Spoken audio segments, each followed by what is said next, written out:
Hello everyone, আজকে অনেক দিন পর আমি তোমাদের কাছে একটা নতুন রেসিপি নিয়ে এসেছি। তো তোমাদেরকে অনেক দিন কোনো রেসিপি দেওয়া হয় না, আর আমার চ্যানেলে অনেক দিন ভিডিও দেওয়াও হয় না জানি। তো একটু প্রবলেমের জন্য যাই হোক সেটা বাদ দিলাম। আজকে একটা নতুন একটা রেসিপি আমি নিয়ে এসেছি তোমাদের কাছে, সেটা হচ্ছে পোলাও। জানোই তোমরা যে সবাই জানে পোলাও করতে, পোলাও খেতে ভালো লাগে। এবং এখন যা ওয়েদার রয়েছে, বাইরে মেঘলাও রয়েছে, বৃষ্টিও রয়েছে, তো আমার ছেলেদের বায়না যে আজকে একটু পোলাও খাবে। তো যখন পোলাও করবো তাহলে আমি তোমাদের সাথে শেয়ার করে নিই, সেই কারণে আমি তোমাদের সাথে ভিডিওটা নিয়ে আসলাম। তো দেখো আমার হাতে একটা কাপ রয়েছে, এই কাপের আমি 3 কাপ চাল নিয়ে নিয়েছি। এই যে এই চালটা আমি কাপ মেপে এই চালগুলো নিয়ে নিয়েছি। এই চালটা হচ্ছে একদম দেরাদুন রাইস। তো এই রাইসেরই আমি পোলাও করব, যে এই রাইস দিয়ে বিরিয়ানি তৈরি হয় অথবা ফ্রাইড রাইসও করা হয়। তো সেই চাল দিয়েই আমি আজকে পোলাও করব। এই চাল দিয়েও হয় অথবা গোবিন্দভোগ চাল দিয়েও করা যায়, আতপ চাল দিয়েও করা যায়। তো আমি আজকে এই চালের করবো। তাহলে চলো দেখাই তোমাদেরকে আজকে কীভাবে আমি পোলাওটা করব, এবং খুব শর্টকাট। তোমরা জানো আমি সবসময় একটু শর্টকাট রেসিপিটাই তোমাদের কাছে শেয়ার করি। তো আমি এই শর্টকাট রেসিপি মানে আমরা সবাই সব রকম কাজে ব্যস্ত থাকি, সেই কারণে একটু শর্টকাট রেসিপি হলে খাওয়াও হয়ে যায় আর রান্নাটাও হয়ে যায়। তো সেই কারণে শর্টকাট রেসিপিটাই তোমাদের সাথে আমি শেয়ার করবো। এবার চালটাকে আমি একটু ভালো করে ধুয়ে নেবো, কারণ এই চালে যতই হোক, তবুও প্যাকেটের চাল যতই হোক, তারপরও দেখেছো কীরকম জলটা সাদা হয়ে আসছে। তো এরকম নোংরা থাকে, সেই কারণে আমি তবুও ভালো করে একটু ধুয়ে নেব। এর মধ্যে কিছুটা পরিমাণ লবণ আমি দিয়ে দিলাম। আমি চালটাকে খুব ভালোভাবে ধুয়ে নিয়েছি, একদম পরিষ্কার করে। এবং হলুদও আমি দিয়ে দিলাম আন্দাজ মতন। তোমরা হলুদ দিয়ে দেবে যেরকম তোমাদের প্রয়োজন বা বুঝবে, আন্দাজ মতন করে একটু হলুদটা দিয়ে দেবে।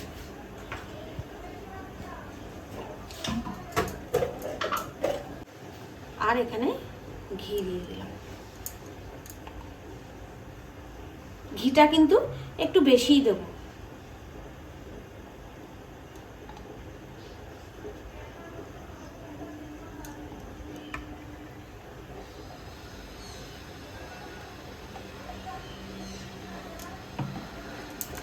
ঘিটা দিয়ে এবার খুব ভালোভাবে চালগুলোর মধ্যে সমস্ত কিছু মাখিয়ে নেব।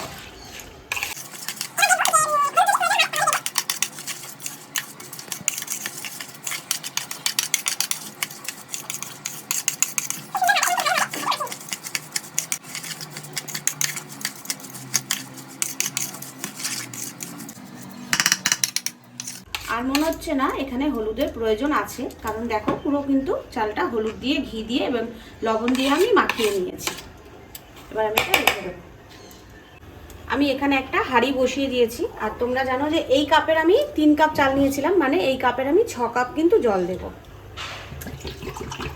একদম পুরো ভরে ভরে চাল নিয়েছিলাম, তাই ভরে ভরেই কিন্তু জলটা দেবো।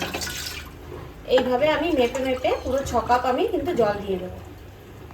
আমি পুরো মেপে মেপে 6 কাপ কিন্তু জল দিয়ে দিয়েছি। জলটা হালকা হালকা গরমও হয়ে এসছে। তো আমি এখানে এই 4-5টা লবঙ্গ দিয়ে দিচ্ছি, এবং কিছুটা দারচিনি দিয়ে দিচ্ছি, আর 4টে এলাচ আমি এই জলের মধ্যে দিয়ে দিচ্ছি। আর 2টো তেজপাতাকে আমি অর্ধেক করে করে 4 টুকরো করে নিয়েছি, আমি এই জলের মধ্যে দিয়ে দিলাম। এবার এখানে জলের মধ্যে আমি কিছুটা পরিমাণ লবণও দিয়ে দিলাম। লবণটা দেওয়ার সময় খেয়াল রাখতে হবে, আমরা কিন্তু চালের মধ্যেও বেশ কিছুটা পরিমাণে কিন্তু লবণ আমি মাখিয়েছি। তো এখানে আমি লবণটা দিয়ে দিলাম, দিয়ে এবার আমি ঢেকে দেবো। যতক্ষণ না জলটা ফুটে উঠছে ততক্ষণ একটু অপেক্ষা করব। এই বাটিটার মধ্যে বেশ কিছুটা কাজু নিয়ে নিলাম, ভাঙা কাজু আমি এখানে ব্যবহার করেছি। আর বেশ কিছুটা কিশমিশ আমি নিয়ে নিলাম।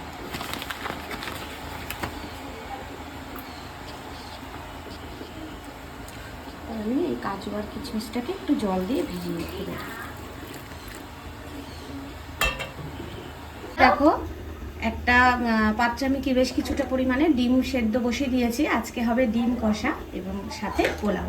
তো তোমাদের সাথে আজকে আমি এই রেসিপিটা শেয়ার করবো। ডিম কষার রেসিপিটা তোমাদের সাথে আমি অনেকবারই দেখিয়েছি।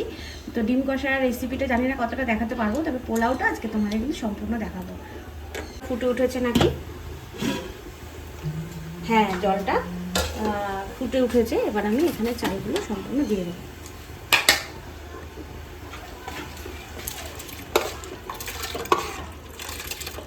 আমি সম্পূর্ণ চালগুলো দিয়ে দিলাম, দিয়ে এবার আমি এটা একদম ঢেকে দিলাম। ঢেকে গ্যাসের ফ্লেমটাকে একটু কমিয়ে দিলাম।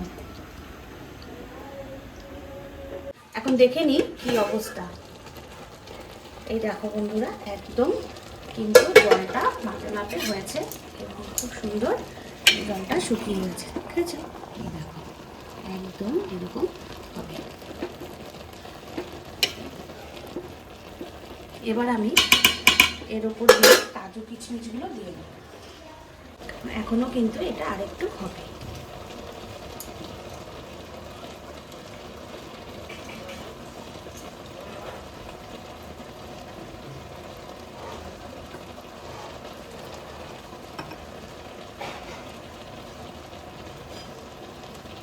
দেখো এখনও কিন্তু আরেকটু সেদ্ধ হবে, যেটুকু আছে ভাপে ভাপে হয়ে যাবে।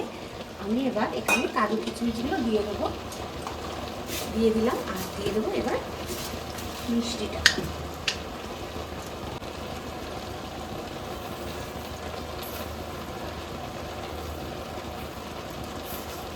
পোলাওতে কিন্তু মিষ্টির প্রয়োজন হয়, মিষ্টি না হলে কিন্তু পোলাও ভালো লাগে না। মিষ্টি মিষ্টি পোলাও হবে, খুব ভালো লাগে। অনেকে ঝাল পোলাও করে, কিন্তু ঝাল পোলাও ভালো লাগে না।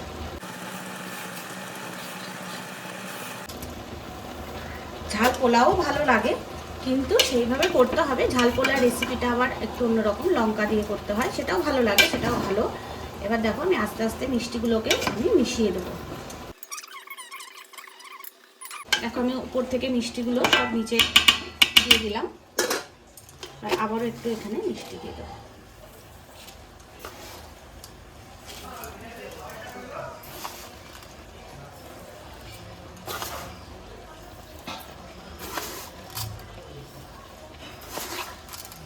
আমি পুরো 40 মিনিট কিন্তু এটা আমি ভাপে রেখেছি।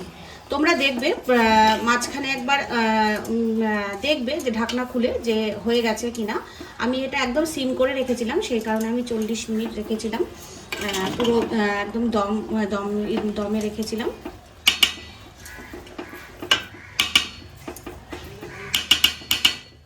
একদম সুন্দর বেশ হয়ে গেছে, ঝুরঝুরে মতন হয়ে যাবে। এবার আমি এটা মধ্যে ঘি দিয়ে দেবো।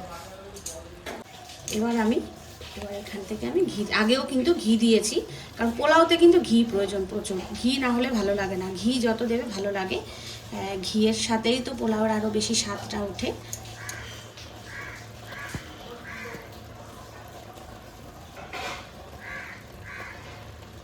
তোমরা চাইলে আগে থেকে ঘিটাকে একটা বাটির মধ্যে গলিয়ে রাখতে পারো, তারপরে দিতে পারো। আমি এখানে এভাবেই দিয়ে দিলাম এবং খুব গন্ধ ভালো ঘিয়ের। আমি যখন চালটা ফুটছিল মানে জল দেওয়ার পরে খুব সুন্দর গন্ধ বেরোচ্ছিল।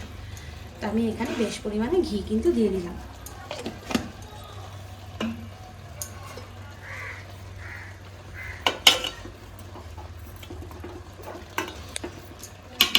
এবার আমি এটা অল্প একটু সময়ের জন্য এইভাবে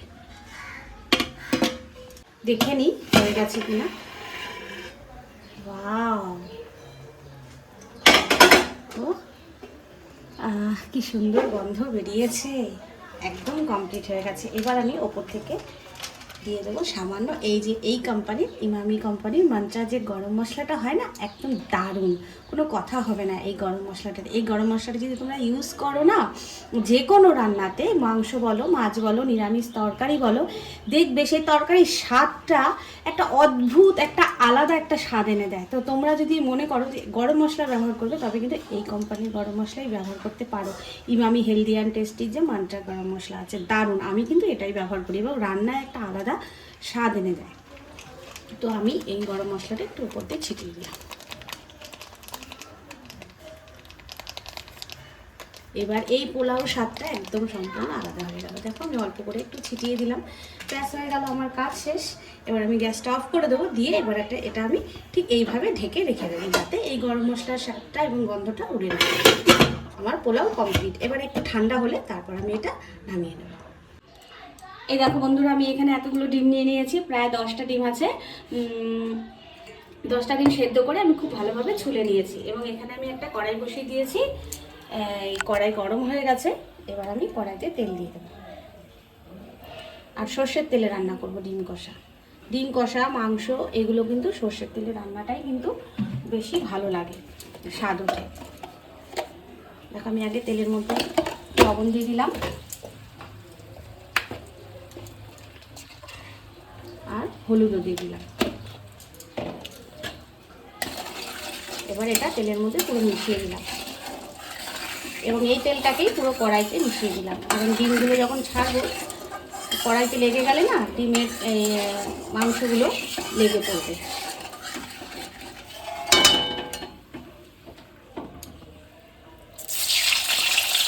এভাবে ডিমগুলোকে এবার আমি ভেজে তুলে নেব। আমি ডিমগুলো এভাবে ভেজে কিন্তু দেখো কত সুন্দরভাবে ভেজে আমি তুলে নিয়েছি। আমি আগের থেকে লবণ আর হলুদ মাখিয়ে নেই না কখনোই ডিমের উপরটা কীরকম লাল লাল হয়ে যায় আমি একেবারে তেলের মধ্যে দিয়ে দিই। তো এখানে ডিম ভাজার পরে যে তেলটা আছে অবশিষ্ট তেলের মধ্যে আমি তেজপাতা দিয়ে দিলাম। ডিম কষা করা একদম সহজ এবং খুব তাড়াতাড়ি। দেখো কুচনো কিছু পেঁয়াজ ছিল, ডিম কষা করতে গেলে একটু পেঁয়াজটা বেশি প্রয়োজন হয়, আমি দিয়ে দিলাম।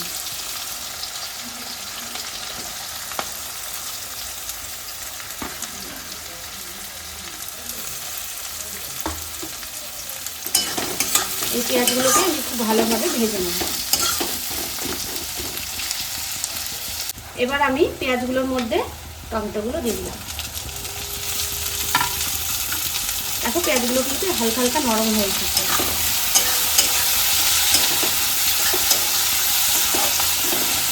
টমেটোগুলো ঠিক দেওয়ার পরেই আমি এখানে লবণ দিয়ে দেবো, তার কারণ তাহলে কিন্তু লবণ এবং পেঁয়াজ দুটোই খুব তাড়াতাড়ি ভাজাও হয়ে যাবে এবং আরও তাড়াতাড়ি নরমও হয়ে যাবে।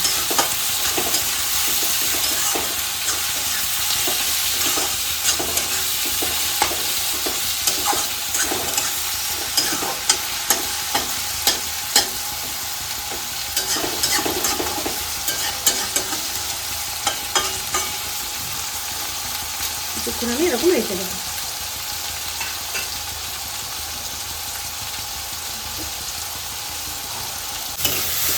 আমি এটা নাড়িয়ে দিলাম। দেখো এখানে পেঁয়াজগুলো সুন্দর ভাজা ভাজা হয়ে এসেছে এবং এখানে আমি একটা মশলা রেডি করে নিয়েছি।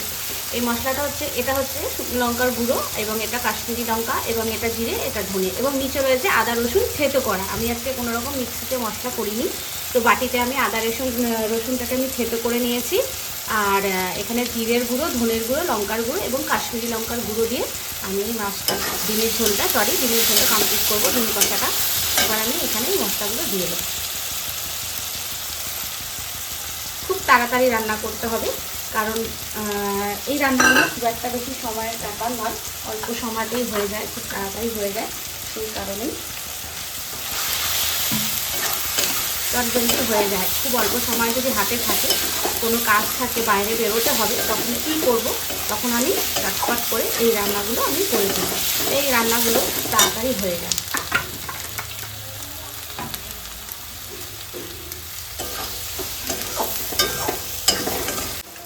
দেখো মশলাগুলো একদম তেল ছেড়ে দিয়েছে। আমি একটু হালকা আছে মশলাগুলো কষিয়ে নিলাম, একদম হালকা আছে। এবার তেল ছেড়ে দিয়েছি, এবার একটু বাড়িয়ে দিলাম, কারণ মশলাগুলোকে কষাতে হবে, খুব ভালোভাবে কষাতে হবে, সেই কারণে বাড়িয়ে দিলাম। এবার আমি এর মধ্যে আর একটু লবণ দিয়ে দেবো।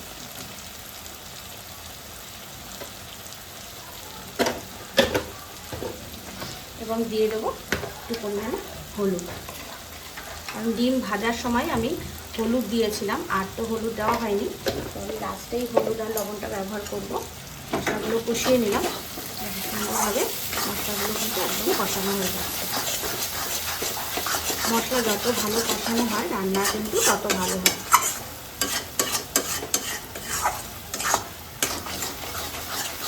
আজকের মেনু তোমাদেরকে দেখিয়ে দিলাম বন্ধুরা, একদম কমপ্লিট করে দিলাম। ভেবেছিলাম ডিম কষাটা দেখাতে। এবার দেখো মশলার বাটিতে আমি জল দিয়ে আমি জলটা দিয়ে দিলাম, মশলাটা তুলে নেব। আমি কিন্তু ওই একেবারে তেল দিয়ে দিয়েছিলাম, সেই তেলেই কিন্তু পুরোটা রান্না করে ফেললাম। মশলা কিন্তু নাড়ানোর সময় খুব আস্তে আস্তে নাড়াতে হবে, কারণ মশলা ছিটকে গায়ে আসলে খুব বিপদ ঘটতে পারে। তারপর একই তেলে সুন্দরভাবে আমি রান্না করে নিলাম।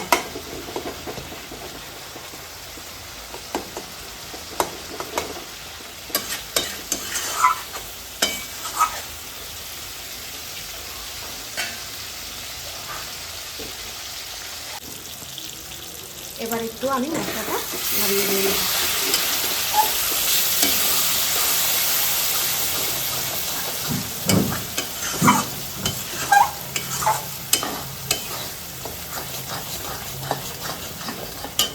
আমি আরও একটু সামান্য জল দিয়ে দেবো।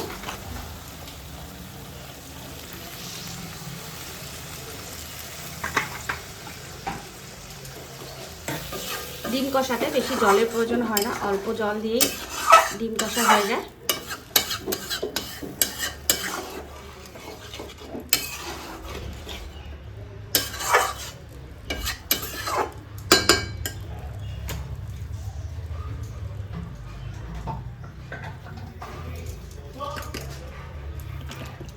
আরও একটু জল দিয়ে দিলাম, কারণ 10টা ডিম এর মধ্যে দেবো।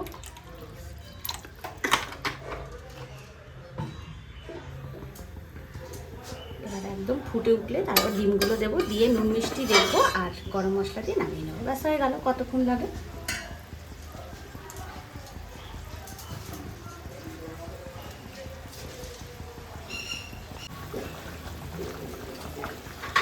ঝোলটা ফুটে উঠেছে, এবার আমি ডিমগুলো দিয়ে দেবো। এক এক করে আমি সমস্ত ডিমগুলো দিয়ে দেবো। ডিমগুলো ভাজাই ছিল, কোনো অসুবিধা নেই। দিয়ে ওটার নুন মিষ্টিটা দেখবে, মিষ্টি এখনো দেয়নি, আগে নুনটা দেখে নেবে, তারপর দেবে সামান্য একটু মিষ্টি দেবে।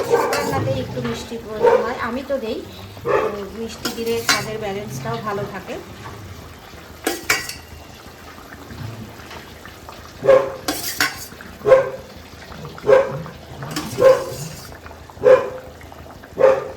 এক এক করে সমস্ত ডিমগুলো দিয়ে দিলাম।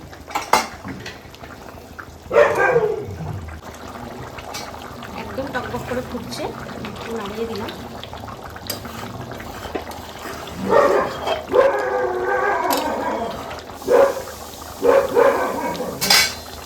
এবার আমি এখানে একটু মিষ্টি অ্যাড করে দেবো।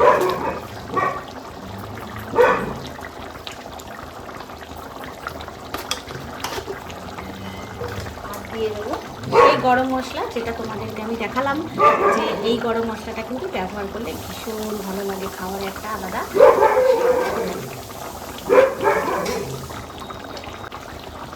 দেখো আমি গরম মশলা দিয়ে দিয়েছি, আর ও কি দারুণ গন্ধ যে বেরিয়েছে, কি বলবো। আর পুরো একদম ফাটাফাটি হয়ে গেল। দেখো কত শর্টকাটে রান্না। আমার রান্নাটা হয়ে গেছে, এবার আমি গ্যাসটা অফ করে দিলাম।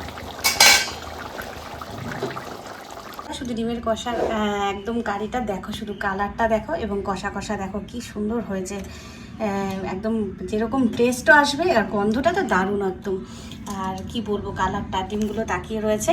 তো আর আজকের মেনু হচ্ছে, এখানে হচ্ছে ডিমের কষা। আর এটা দেখো গরম, আমি ধরতে পারছি না। এই দেখো পোলাওটা, তোমাদের যেটা আমি রেসিপিটা করে দেখালাম, গরম গরম ধোয়া উঠছে, আর সাথে স্যালাড। তো এই হলো আমার আজকের রেসিপি, আজকের আমার দুপুরের লাঞ্চের রেসিপি। তো বন্ধুরা, তোমাদের কীরকম লাগলো আমার এই রেসিপিটা তোমরা জানাবে। এবং খুব শর্টকাট, খুব অল্প সময়ের মধ্যে। দেখো আমি যখন রান্না বসিয়েছি তখন পুরো ঘড়িতে 1:30 বাজে, এবং এখন দেখো মনে হচ্ছে 3:30 বাজে। একদম খুব অল্প সময়ের মধ্যে দুটো রান্না করে নিলাম, পোলাও এবং ডিমের কষা। এইভাবে খুব শর্টকাট রান্না কিন্তু আমারও খুব ভালো লাগে, এবং তোমাদের সাথে রেসিপিগুলো শেয়ার করতে ভালো লাগে। আর যদি আমার ভিডিও ভালো লাগে তোমরা লাইক কমেন্ট শেয়ার অবশ্যই করে দিও। সবাই ভালো থাকবে, সবাই সুস্থ থাকবে। টাটা।